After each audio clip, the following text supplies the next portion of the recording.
point when Francis Ngannou left his country of Cameroon for France in 2013, the trying boxer had about $100 in his pocket and next to no thought regarding the game of mixed martial arts.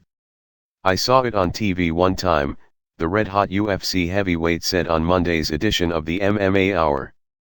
"Be that as it may, I didn't know what it was. I said, what is this type of box? The takedowns, the wrestling, it's not boxing. What is that?" Turns out, the 30-year-old Ngannou is grabbing MMA about as fast as he's enhancing his English. Ngannou, 10-1, is falling off his greatest triumph to date, a first-round knockout of previous UFC heavyweight champion Andrei Arlovski at Saturday's UFC on Fox 23 in Denver.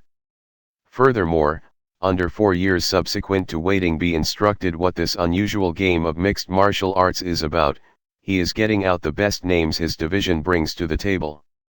And keeping in mind that next rival could be Junior Dos Santos or Alistair Overeem, two-time previous UFC champion Cain Velasquez is that name at the extremely top of his rundown. "My next opponent, I have 3 or 4 months, I think Velasquez was going to be ready at the time," Ngannou said. "I think about Velasquez, Overeem, or Dos Santos. I'm ready for anything they propose for me now, I'm ready. Be that as it may, we're losing trace of what's most important. Boxing is Ngannou's first love, and he came to Paris hoping to make his name in the sweet science. I come to France just because I had opportunity," Ngannou said of his June 2013 move. "Initially I wanted to go to England because professional boxing is better in England or in Germany, but I had the opportunity to go to France, so I stop in France, and I continue. So the first time, when I arrive in France, the next day I just follow around me and I see some gym, and I ask them to let me train, because I don't have money or assets."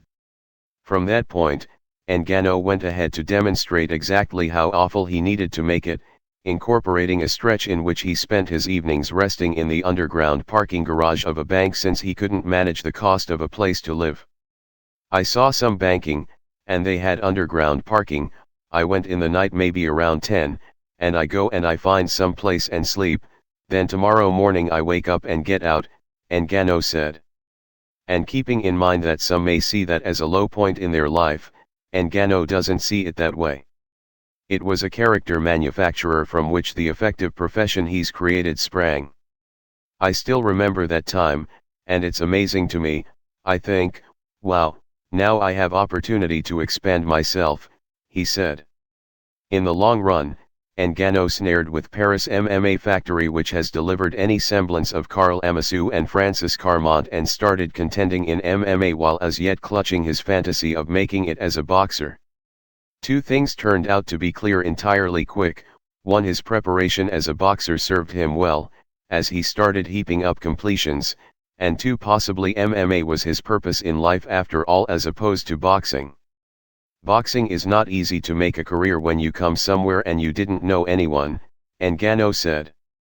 "Nobody will support you, continue training, continue for competition for MMA, and I still continue. About 2 years later, that is when I have a contract for UFC, and I said, now we dedicate.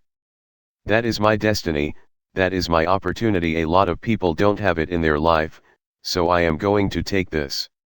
That is exactly the time I accept to be a MMA fighter. 5 UFC battles and 5 triumphs by means of complete later, Ngannou trusts he's prepared for anything that comes his direction. When I said I'm going to do MMA, I'm going to make my career in MMA, was just after last time in UFC, really in the mission," he said. "At that point when I was in the mission I know everything can happen. So it's an opportunity to me to make something beautiful, to be champion, so I say to myself, for MMA you can be a champ, okay, like in boxing, so in my mind, I know that I can fight any one of them. What's more, who knows? MMA mysteriously stays unlawful in France, yet Ngannou imagines himself one day featuring a show in Paris as champion. It's still illegal," said Ngannou. "Be that as it may, one day, I think things will change and I will convey the belt to France."